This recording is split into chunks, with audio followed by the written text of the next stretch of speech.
In Paul's first letter to the Corinthians, he spends the entire 12th chapter going through all the various issues that come up when religious people are debating what gifts and ministries Christians should have.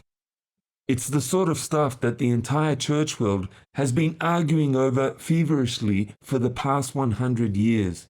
Love it or hate it, the charismatic movement, that is, speaking in tongues, defined positions of apostle, teacher, prophet, and things like gifts of the Spirit, is almost universally recognized as the most significant event in the church world over the past century.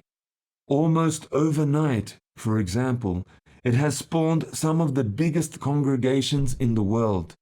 Yet it has also featured in some of the most shocking beliefs and practices, from people who play with snakes to situations where hundreds of people have committed suicide or have been murdered. But then Paul finishes the 12th chapter of 1 Corinthians with these words, "Now I'm going to show you a more excellent way."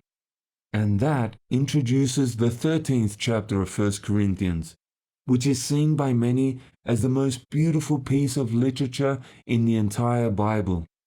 Definitely different to Paul's usual style of writing.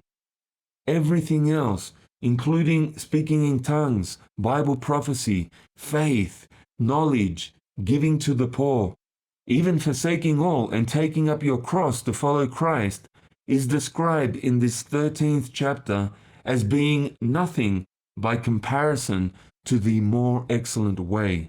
In short, the better way is love, or charity, as it is described in Old English. But I want to apply this concept more generally in an effort to describe something that many of us go through as Christians, with special emphasis on my own personal experience of this.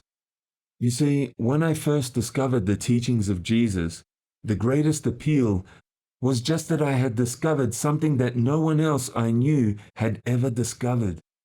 I saw nothing wrong with that, since it had been my experience of all organized religion. We all disagree with each other over various teachings, with our eternal salvation often hinging on who is right. That feeling that we have found something unique is pandemic in organized religion, and hardly seen as a bad thing, even though it begs the question as to what is going to happen to everyone who is wrong, if only one position is right. But over an entire lifetime, I have seen my own approach very, very gradually evolve into something quite different. It has, in my opinion, evolved much closer to a more excellent way. Now, the process seems to happen much more quickly for some individuals than for others, while it never seems to happen for even more people. Most commonly, human experience is a zigzag between one vision and the other, that is, between religion and the more excellent way, as we all try to live in the two worlds at the same time.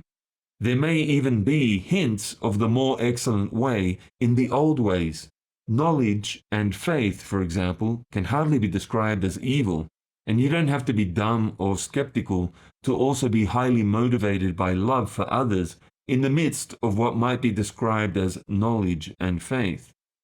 So the convoluted path from religiosity to a genuine compassion for others, even including your enemies, seems to be unique for each individual. Nevertheless, I want to acknowledge that there is such a process and that we should all be looking for it in our own lives. Think of the old way as church or religion, and think of the new way as the kingdom of heaven. Church and the old way may not be evil as such, but they are, in Paul's words, just a sounding gong and a tinkling cymbal by comparison to the music of the more perfect way of love and openness to God's Spirit at work in others who are quite different to us religiously. Ask yourself, how much of what I do is motivated by a pure love for others, and how much is just the product of religious rules and disciplines? And let us pray for more of the better way as we grow from day to day. God bless you. and thank you for your own best motives in serving God and others.